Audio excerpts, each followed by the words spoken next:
boses ko na talagang face reveal na boses ko. Pero kita niyo naman nga sa TikTok, di ba? Kasi mga TikTok ko di sa YouTube, ganun.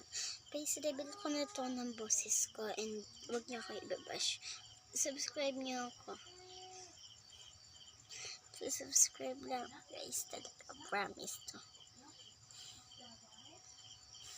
Hirap. Wait lang.